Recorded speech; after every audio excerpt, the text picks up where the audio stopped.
Hey there, Grumpy Old Fart here. I'm doing an Outlaw Trails, the role-playing game campaign story. I'm titling this one The Santa Fe Shootout.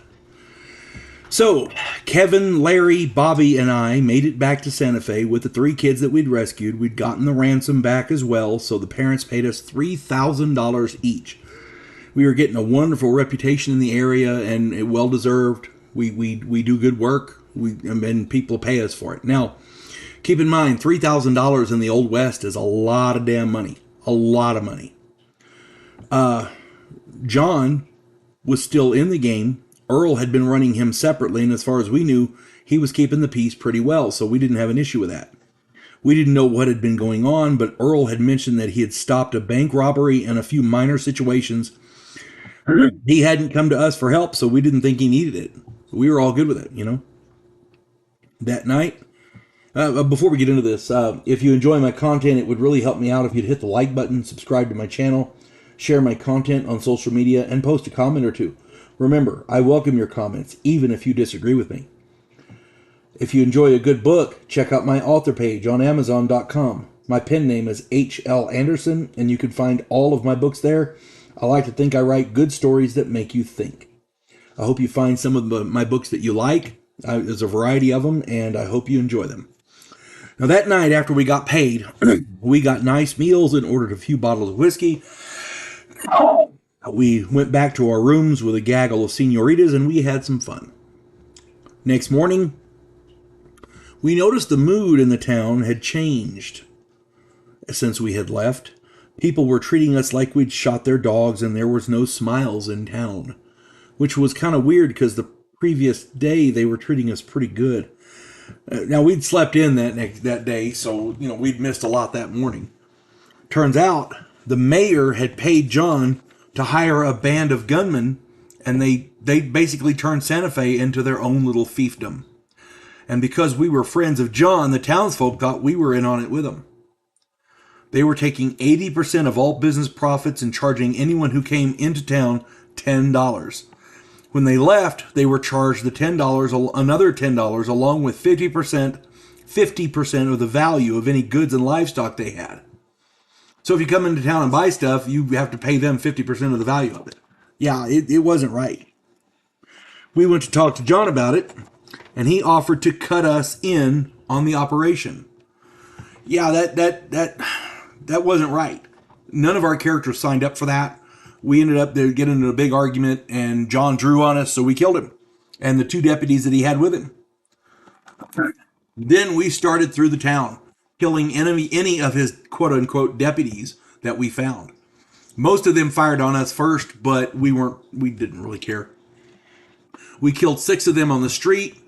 Larry and Bobby headed for the mayor's office. Kevin and I headed for the saloon. Earl split us up in pairs for this part, and Kevin and I headed into the saloon.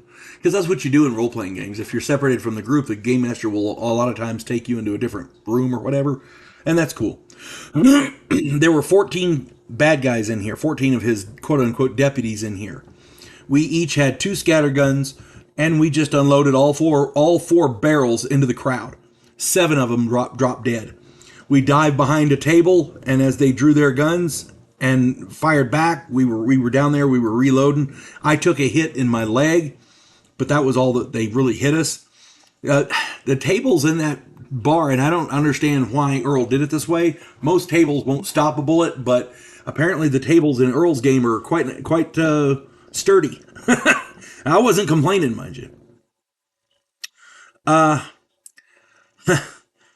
Kevin jumped up and took out 3 more with his scatter guns, and then he ducked back down as he drew his pistol. I jumped up and I hit 2 more, but missed with my second barrel, and then I ducked back down and used my neckerchief to bandage my leg.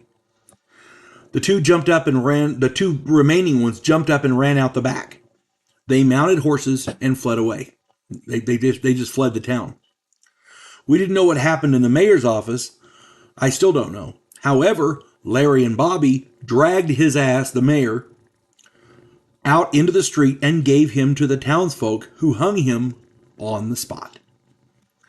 I was laid up for a few weeks, but the townspeople loved us. They just loved the hell out of us.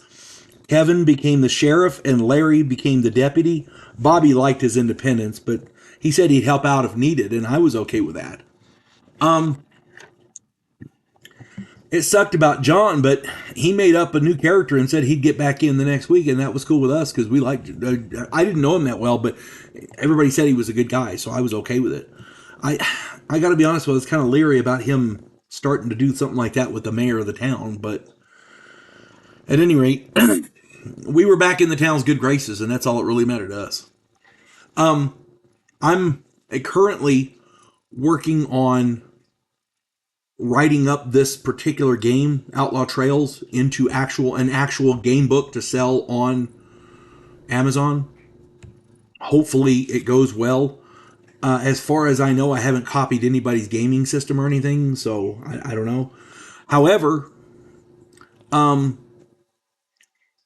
hopefully this game will be for sale soon, and you guys can jump in and grab a copy and play.